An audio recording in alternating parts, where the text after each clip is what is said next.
Welcome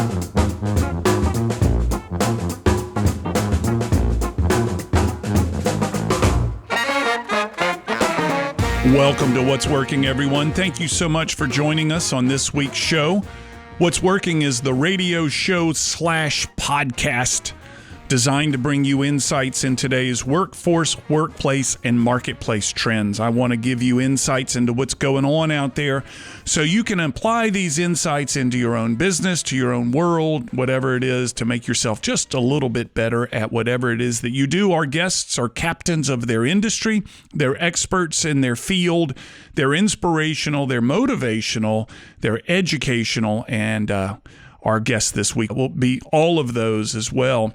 In fact, Chris and I have been talking for a little while now about this show as we've decided to try to narrow the angle, and I'll give you a sense of what that may be as we go along here.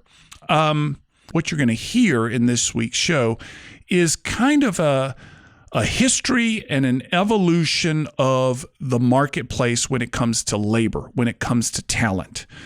Chris Lawrence is going to be my guest. He works with Hirewell. He's out of the Atlanta office. And what they do is to work hard to match the needs of the organization with the talents that are available in the marketplace.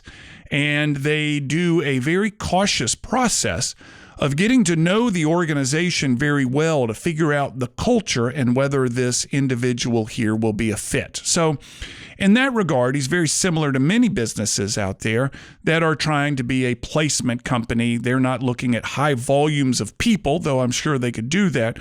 They're willing to find the right match. But what he and I, Chris and I, have come up with in our conversations about this show is that there's kind of a pattern going on here. If we can go back prior to 2009, you'll remember the Great Recession. You saw something going on in the marketplace, and between 2009 and COVID, there was a very clear pattern of the way people hired and what they were looking for. Since COVID, things have changed, and Chris sees a return to something in this since COVID world of what it is that has changed. The point is, he's going to give us a prediction of the marketplace, of the talent marketplace in the future, of what we can expect things to look like and who is going to win, who's not going to win, and exactly how they're going to do it. The cyclical nature of human resources and the need for talent. Now, there's all kinds of unknowns as we talk about this, and goodness knows we can't talk about what we're discussing here without discussing the potential impact, the potential threat of artificial intelligence to any of this. It could change any of it in a heartbeat. And I truly wonder, and perhaps I've mentioned this on this show before, I truly wonder what the education system is going to do with artificial intelligence. And here's what I mean by that. And this is perhaps off topic. Perhaps Chris and I can get into this. My son is studying business at the University of Alabama. Could it be that upon the day he graduates, the 4 or 5 years that he's put into achieving his degree has been made irrelevant by a program called ChatGPT? That all the testing that he's done has been for naught because all of it is duplicatable instantly by a very simple artificial intelligence device. Of course, AI will never replace creativity to the degree that humans like it, will never replace relationships to the degree that humans seek it. But what about that education system with a business background? Anyway, we're going to throw that question in along with everything else with Chris Lawrence. He's with Hirewell out of Atlanta. We'll have him on when we come back from break. We're going to talk about the trends within HR, the trends within hiring, and the trends in the marketplace. This is going to be a good one. You're listening to What's Working. I'm Cam Marston. We'll be right back after this break. You can find us on social media, and you can find this show at whatsworkingcam.com if you want to check out this show as well as previous. We'll be right back.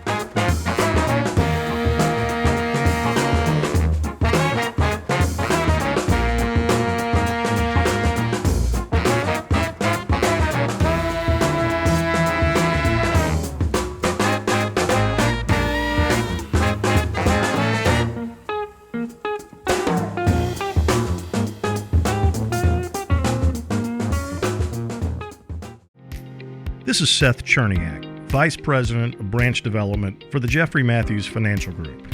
If you're an experienced financial advisor wanting the freedom of independence but aren't sure making that jump is right for you, we should talk.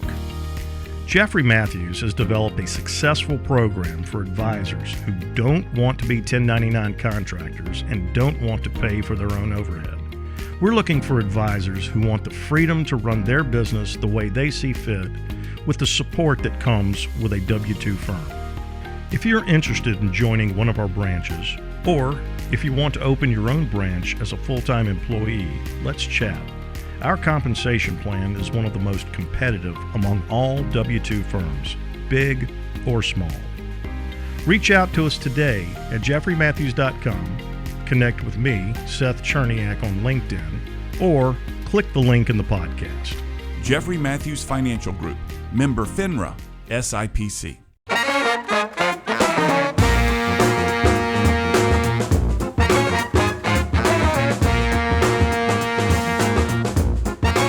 We're back. You're listening to What's Working, and as promised, on the other side of a Zoom call, I've got Chris Lawrence with me. Chris is born and raised in Mobile, Alabama. He lives in Atlanta right now, on the outskirts of Atlanta. He works for Hirewell. He's a managing director there, and he has some great insight on the workforce and the workforce marketplace. Chris, there's a lot to your bio here that I want to get through as we go through the show, but let's begin with you kind of introducing yourself. Tell us a little bit about Hirewell, and tell us, more importantly, what it is that you do. Certainly. Glad to be here, Cam. Again, Chris Lawrence, born and raised in Mobile, Alabama. I live just north of the city of Atlanta in Woodstock, Georgia. And I work for an organization called Hirewell, based out of Chicago. We have over 100 recruiters in our business and recruit for our clients across the country. And my role is to be the liaison strategist, account manager to my clients, and helping them understand hiring trends, understanding where they have challenges from a hiring perspective, and then aligning them with subject matter experts and the right recruiters within the Hirewell organization to satisfy their recruiting needs and what they hire us for. You've been in the business a long time, and you are able to look back at the trends, and I think that's one of the more compelling parts of this conversation that you and I have discussed, is how this has changed, and at the same time, how it's stayed the same. We've got the Great Recession. We've got COVID times. I mean, high unemployment was high during the Great Recession. It was high again during COVID.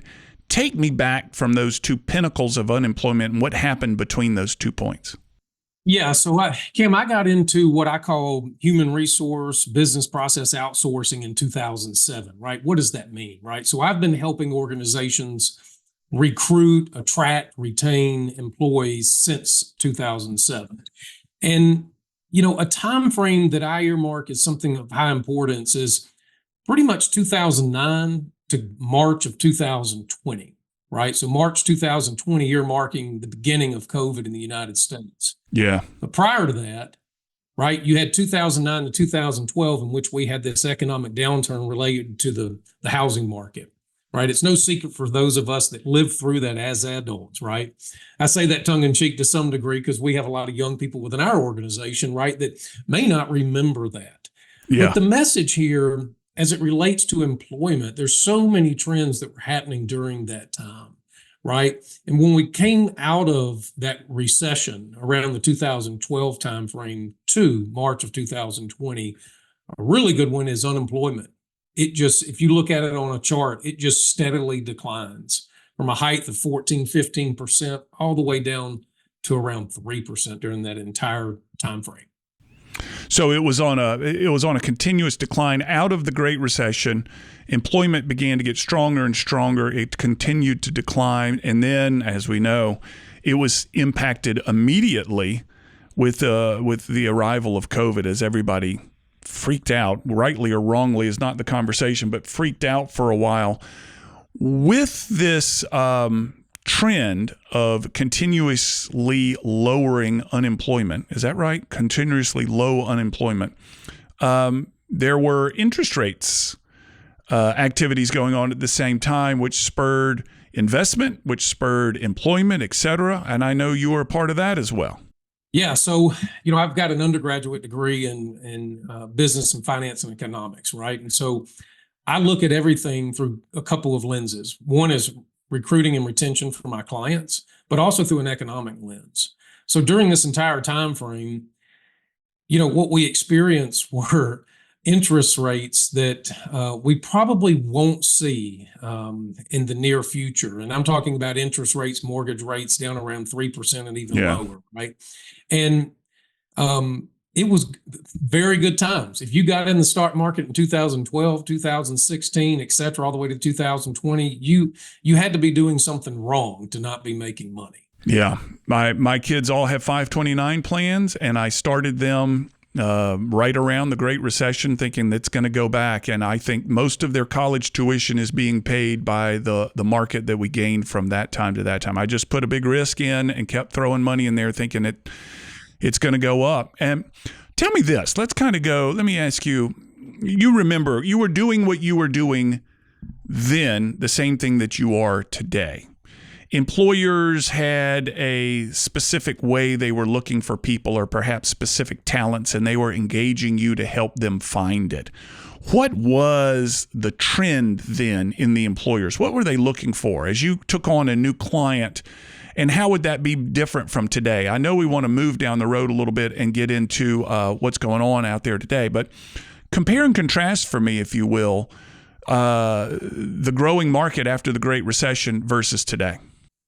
Well, the trends during that time was, as an outside recruiting firm, right, we have to educate both the candidate pools that we're looking into on behalf of our clients, but we also have to educate clients, right? So during this time, again, if you looked at it during a chart, unemployment just continuously decreases. Yeah. And what does that mean to the marketplace as a person that's hiring, right? A business owner or an organization. And what I mean by educating your clients is you've got to say, listen, you need A, B, C, and D within this candidate, right? The market is only yielding this, right? So this candidate one has A, B, and C. Candidate two has B, C, and D.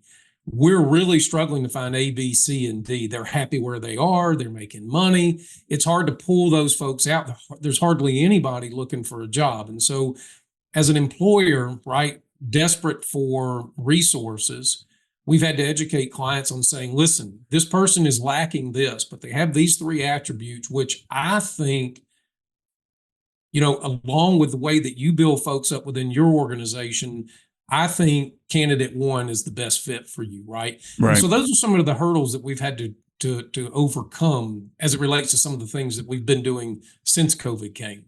Can you remember what talents people were looking for in that pre-COVID time and what they're looking for today and what's different there? Well, I can't say with certainty that they were searching more for this, that, and the other. I can say today that there's a number of job categories that are doing really well in high demand and some that aren't. Yeah. As an example, IT has been suffering quite a bit the past 12 months or so. Folks in IT, we've seen a lot of large organizations, Google, Meta, Facebook, right, that have had historic layoffs. But those things have occurred because of investment dollars. And I know we're going to get into that stuff, but on the other side of the coin, what's really hot today, which has been hot during that time frame we're talking about before COVID, is sales and marketing roles. So our teams here at Hirewell that we're very specialized. So each one of our recruiting team members fall within a job category, right, of expertise. So our go-to-market teams are sales and marketing. And those two teams are way beyond budget this year and even into last year, whereas our IT teams have slowed down quite a bit. Was the change in COVID that you experienced during COVID times unique in any way? Was it the you're in this deep South, I'm in the deep South. You're a national company. Did you see regionality? Yeah, for sure. On a personal note, right? All four of my kids have gone through the same high school, Woodstock High School in Woodstock, Georgia. And if I'm not mistaken, if not the first, we're one of the first schools to open back up, right, for in-person learning. Yeah. Very early on in the COVID days. Whereas my colleagues In California were the exact opposite. They had to designate one person that could leave the house, Yeah. right, to fetch groceries, etc. And that continued on for many, many, many months.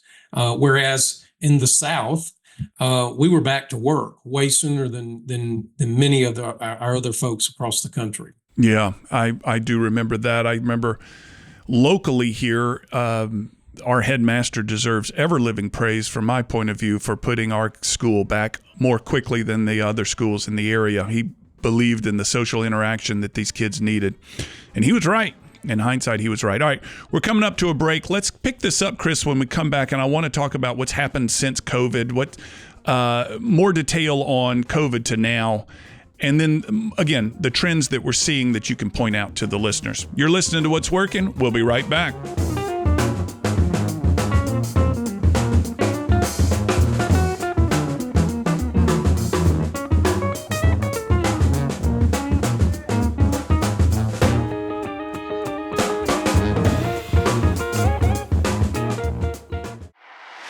This is Bill Eastet.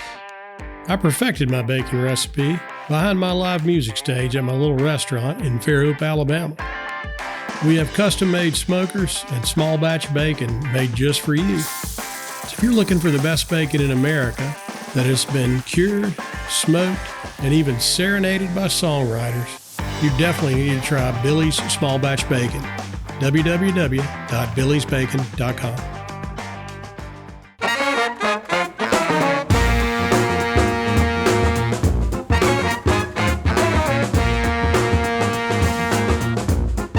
Chris Lawrence is on the phone with me, actually on the other side of a Zoom call. He's the managing director of a company called Hirewell. He works out of Georgia. The company's based in Chicago. For most of Chris's career, he's focused on the human capital space, helping organizations identify, build, financially assess, implement, and manage outsourced recruiting and consulting solutions. More to come in his bio. Well qualified to talk about the trends that we're here to talk about today. Chris, post-COVID, I remember this very clearly. COVID set in and we thought, will we ever get back? Will we ever return to normal? And we realized in a short amount of time, no, we won't get back. We're going to explode through what we did before. And it's not going to be a business slowdown. It's going to be a business acceleration. I mean, the opposite happened in so many industries of what we expect. What was it like on your side after COVID? And you would think there's a lot of people on the sidelines due to a lot of the layoffs that happened, and you had your pick. What was the world like for you post-COVID? Yeah, so being an outsourced recruiting firm, right, and working for clients, everything in our world stopped, right? For a time period, depending on where you were in the country, there was no recruiting. There was nothing, right? So we've got to get in contact with clients and understand where they're coming from, what they're going through, et cetera. But, living in the South, being in the South as an example, having a lot of clients in the South, it wasn't terribly too long before things were getting back to work. And certainly you had organizations, industries, right, that were deemed necessary. So think of manufacturing organizations, food distributors, et cetera. So these folks never stopped. And so it was a new world to be living in. And I'm sure a lot of people can relate to that. A lot of people were not at work. A lot of people lost their jobs, et cetera. And it was a little bit of panic set in. Yeah.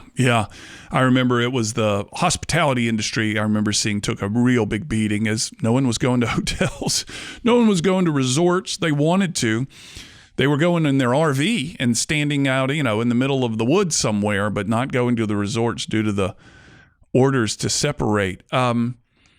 And now, it quickly ramped up. It took a time for us to get our feet under us. And we began a world of remote work. This is what it's going to look like now. And what has happened in your experience since then? The world of remote work, has it become just the normal out there? Yeah, it's a great question. So, I mean, when bands started lifting from COVID, obviously the trigger was remote work for those jobs that could be done that way. So there's several Fortune 200 organizations here in Atlanta that I've worked with from time to time, have great relationship with leaders there. And I'm talking legacy organizations that would never consider remote work, even for a corporate setting. And the feedback within the first quarter or two was shock, depending on how they measured how much work was being done. And it was all very positive. Again, I'm talking one organization in particular that would never go to remote work, but when they did, they were blown away by how much work could really be done and conducted virtually. And from a recruiting perspective, if you were a recruiting firm, you were having a banner year in 2021. If you were not having one of your best, most explosive years ever, you were doing something wrong. Clients could not find enough people once we really got back to work. Things have changed since then, but that 2021 and 22 really was explosive in terms of client needs from a recruiting perspective. And where were you going to find these people? Was it different during COVID than it was prior or post-COVID? Did the COVID times make locating potential talent harder, easier? How many of your clients, let's say the people that you were trying to find to hire, were saying, now is the time for a career reboot? And I'm going to put myself out there right now because I haven't done it for the previous blank many years. And I feel the need for a reset, and we're going to do it right now. How hard was it to find people? We had the demand. How hard was it to find the people? Well, I think the first part is what's most interesting is the demand. It was organizations were hiring any and everybody they could.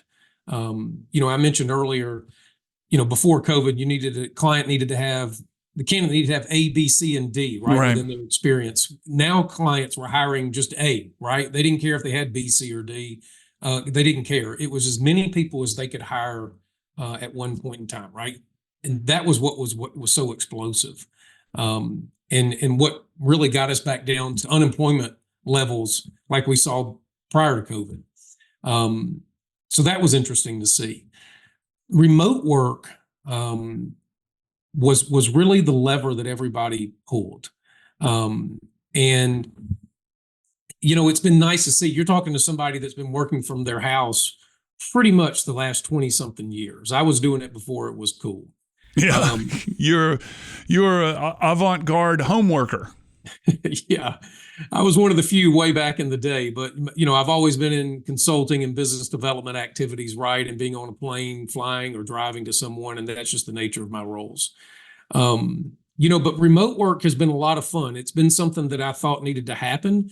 Zoom calls, as an example. 15 years ago, I thought, wow, why won't more people get on a Zoom call? If I can't meet you for coffee or lunch or in your office, why can't we do this? And for me personally, that's been a lot of fun to see, is that people are so much more open to having Zoom calls, as an example. And you hear a lot about how they're not productive or Zoom fatigue, et cetera. But if you're someone that had to, used to working, getting up, getting dressed and driving somewhere, golly, it's really nice to just get up and fix your hair and your shirt and not have to worry about anything else and show up for work. And you're not on the road for an hour or two, or maybe even 3 going to work. And there's a lot of benefits to that. So you've been in the business long enough now that you've likely heard all these trendy employment things come and go. And the one that I feel like was so very popular not too long ago, in fact, I've been asked to explain it by my clients, is quiet quitting. And it was the headlines, it was the rage. This quiet quitting thing is what's going on out there. Where do we stand with quiet quitting these days? Is that an anachronism, or is it current? Well, I think it's from my own opinion that so much, ever since I got into the HR space, right, and it all shape and forms, we seem to regurgitate things. Like, so many things are cyclical in nature. So quiet quitting to me is just another way of saying, how do you get discretionary effort out of someone, right? So discretionary effort is defined as what the job requires and anything that you do above that line. And quiet quitting is the reverse, right? Like, everybody just doing exactly what the job requires, and that's it. Yeah. And I think, the couple of years following COVID, I think people have gotten burnt out in a number of ways. I do think that that burnout in a number of areas is a real thing these days. And people are really reeling and evaluating where they see themselves in the workplace and where they see them at their job. And it's not just a generational thing. I know we talk about younger generations, right, really having meaningful work and working for different reasons than other generations. Yeah. But in my experience and perception, in my opinion, is that all generations are struggling a little bit about the value of going to work, climbing the ladder, et cetera, and really devoting so much time, energy, and effort into work. And I think that's a big trend that we're going to continue to see. I think you're right. And I think they feel like they're working all the time, and getting motivated to go to work when you never really stop will be a problem. And I want to pick this up when we come back from break, because I think the work from home thing has been, and the work week, which allows, let's say, 3 days in the office, 2 days off, has had a lot of positive to it. But the negative is, do I ever really stop? And is it hard for me to be excited to go to work anymore? And I can tell you, for myself, I feel like there's always something that needs to be done, regardless of what day of the week. And we'll talk about how that plays in, Chris, to what you do. I'm on with Chris Lawrence. He's a managing director of a company called Hirewell. He's out of the suburb of Atlanta. Company's based in Chicago, and they are a recruitment processing outsourcing organization. I'll tell you what that means when we come back.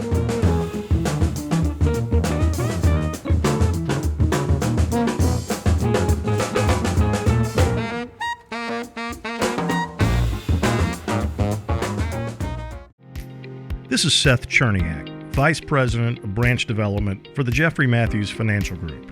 If you're an experienced financial advisor wanting the freedom of independence but aren't sure making that jump is right for you, we should talk.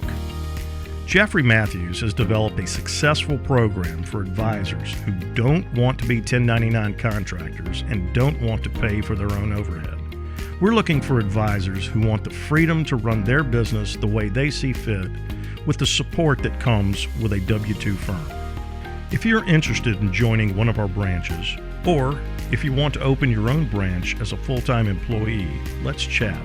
Our compensation plan is one of the most competitive among all W-2 firms, big or small.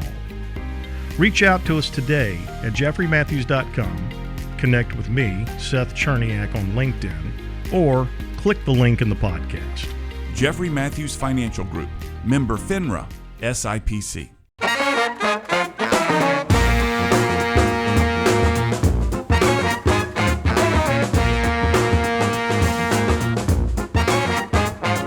Chris Lawrence is on the other side of a Zoom call with me, born and raised in my hometown of Mobile, Alabama. He's with Hirewell. While the mics were off during the commercial, he pointed out to me that they are an RPO, but they do something different. Chris, why don't you correct me gently, if you don't mind?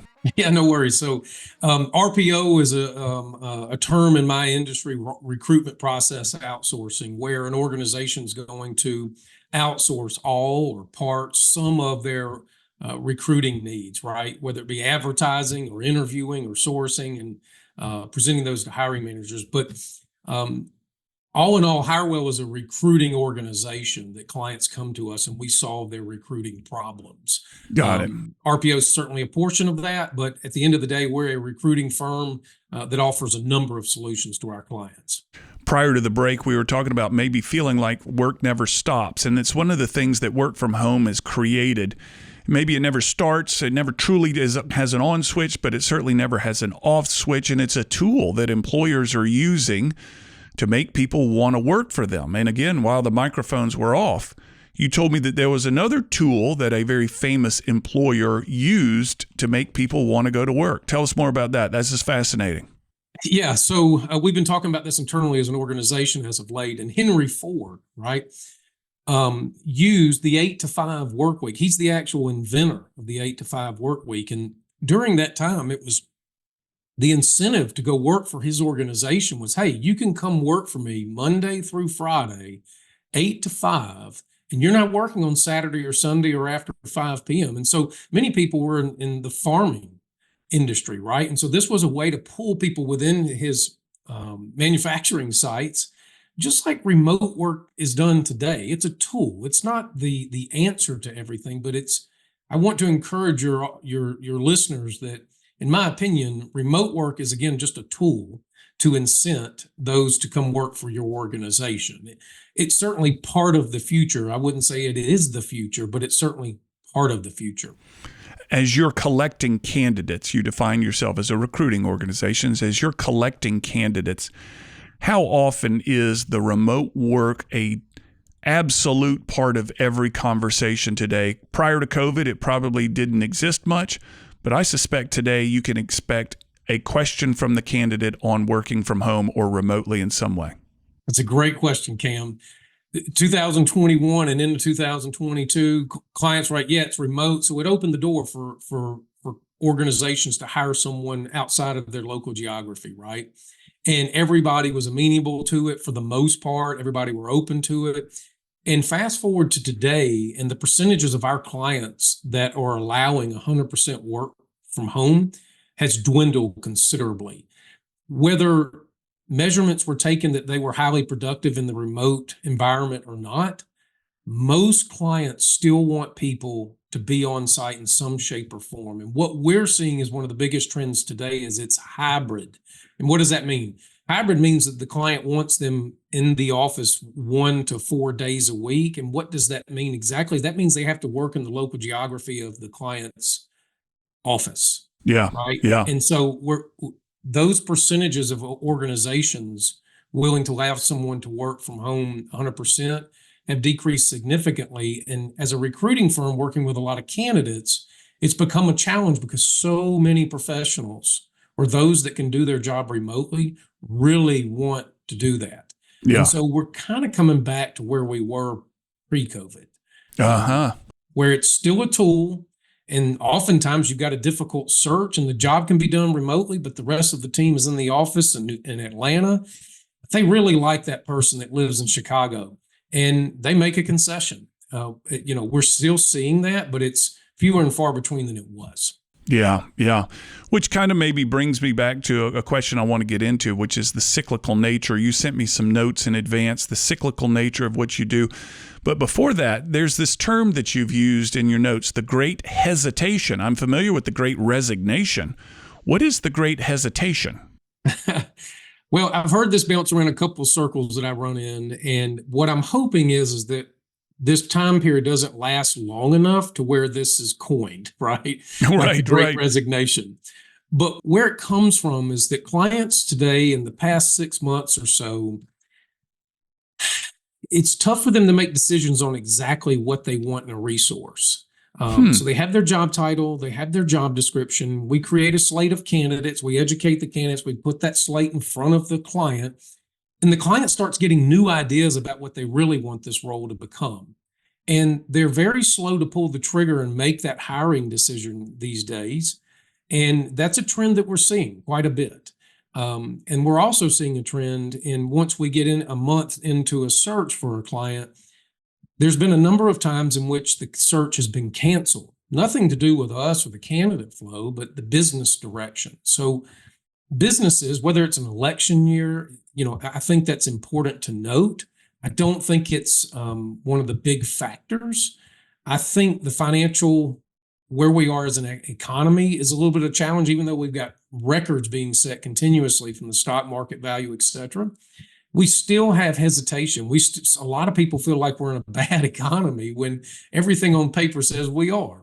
You've got a great point there, and I feel the same in my client interactions. In fact, I did one of my public radio commentaries on this not long ago, which is they say, yeah, we want more of you, Cam. We want to engage you for this and that and this and that, and then they change, and you never hear back from them. There seems to be, behind a front of confidence, uncertainty. And what you're saying is you're dealing with your candidates who maybe the company's saying, I need somebody with these talents. And then later, no, wait, I need them to have these plus these talents. No, wait, scratch those talents. We need these talents over and over again. And ultimately, they can't decide on what they're going for. And then they stop looking.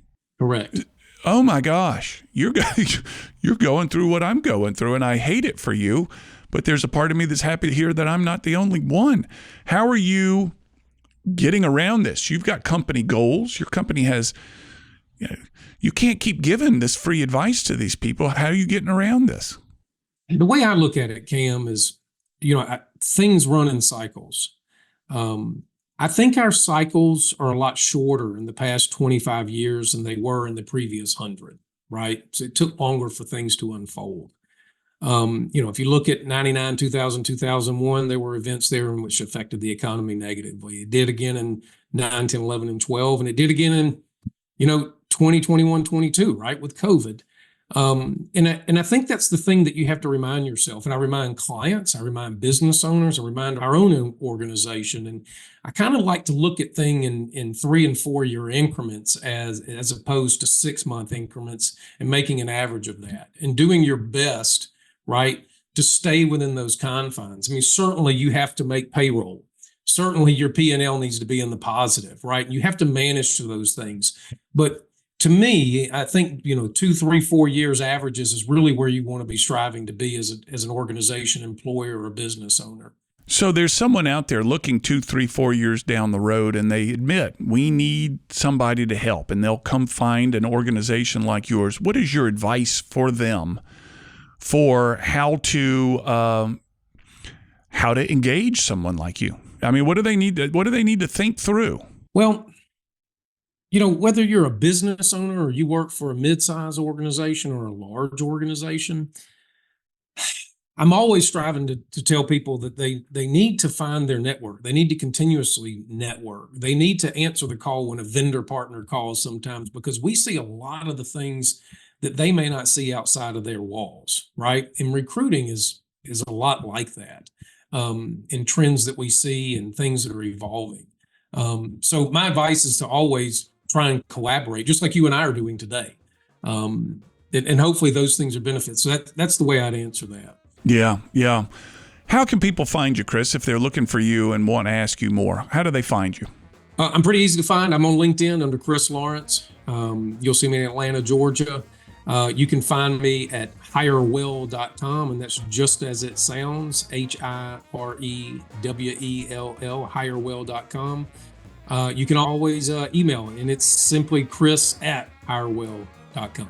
In the podcast notes, folks, if you want to find the podcast version of this, I'll have each of those where you can click on it and get straight to them. Chris, thank you so much. I appreciate it. Same here, Cam. Always a pleasure. We'll be back after this break with segment 5. I'll tell you what I heard and what you can expect upcoming.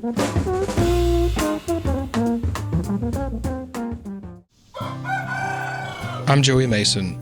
For 4 years, my goal has been to produce the best farm-to-table products I'd ever eaten. I've done just that at our on-site USDA facility in Grand Bay, Alabama, allowing us to ship directly to your door. This is true farm-to-table. Visit us at masonhillsfarm.com to see all that we have to offer.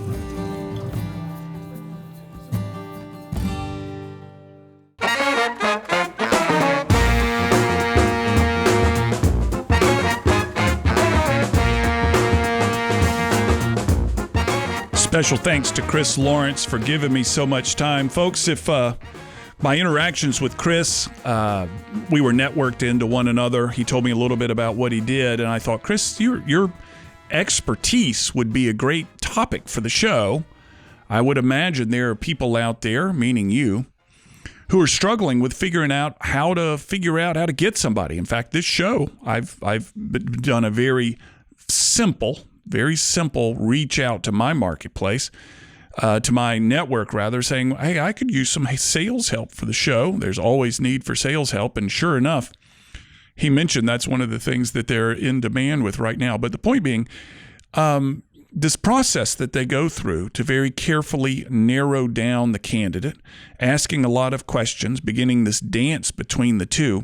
And folks, if you're in the business world, you're going to know exactly what I'm talking about when I say this. You begin the dance with the candidate. You're interested in working with one another. And what I'm referring about here is Hirewell and you, the employer, and you find a match and you think they can help. And then they stop, and this is or they drop off. And this has kind of been one of the challenges that I faced, and it sounds like he's facing it too. And like I told him, I can't help but be somewhat, feel a little bit better about my own challenges, as I've had so many people reach out to me to say, we want you, we want your seminars, we want your workshops, we want this and this and this. And then they vanish. And it's happened more this year than ever. And my first thought is, well, Cam, it must mean that you're not providing the right value. You're not doing something right. Your recipe is wrong. And then in asking around, it's just I've done with Chris, here it's not just me. It seems like, though the stock market numbers are at their highest they've ever been, there seems to be this bed of uncertainty that everybody is climbing into at night of, it's just something doesn't quite feel right. And maybe it's just me. Maybe it's just me and Chris. I don't know. It's interesting, though, that the pendulum has swung back. I prefer to think of things in pendulum movements to cyclical movements, but the pendulum has nearly swung back to the pre-COVID days. And what we've not discussed, what Chris and I didn't discuss, is something that I discussed with a guy named Fitzgerald Washington many years ago on this show, which is the labor force participation rate. And I think we'd all be shocked at the number of able-bodied people out there, meaning able-bodied, meaning they're capable of working, but they're choosing for one reason or another to not work. We've got labor that would be good for a job, but for whatever reason, they're not engaging into the workplace. A conversation that he and I didn't get into. Labor force participation rates today are low, meaning there are a lot of able-bodied people out there for whatever reason choosing not to work. Anyway, Chris is very comprehensive and capable. If you're looking for somebody, I'd give him a call. You're listening to What's Working. That'll wrap us up for this week, folks. As always, you can find more about this show at whatsworkingcam.com.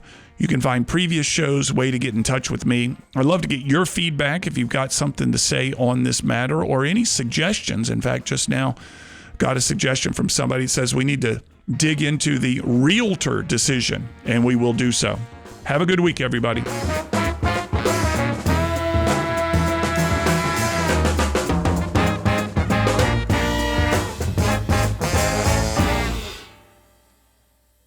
As you likely know, this show originates as a radio show broadcast across the state of Alabama, and it continues to grow in both radio listeners and market. After it's formatted for radio, we then turn it into this podcast.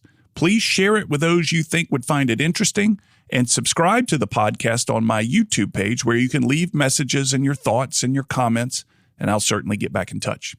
Finally, if you're a fan of the show, please offer a review on Apple Podcasts or Spotify. You can find my book called What Works on Amazon.com. In it, I highlight the top 10 ideas from the first 200 episodes of the show. Mind you, they're not the top 10 best episodes, they're the top 10 best ideas. Many times the same ideas are brought up again and again by different guests, and we dig into those ideas in such a way that they'll be easily applicable for your business. Simply go to Amazon and enter my name, and you'll find What Works as well as my other books. Chapter titles include How to Find a Niche, Innovation, Building Teams, and so forth. To learn more about the workshops and seminars I offer, go to cammarston.com. There you can view clips of my work, view workshop titles, view my reviews, case studies, customer lists. It's all there. If you'd like a free copy of one of the chapters of my book, enter your email address at the bottom of the homepage at cammarston.com. And from that site, you can email me directly. I always love to hear from you.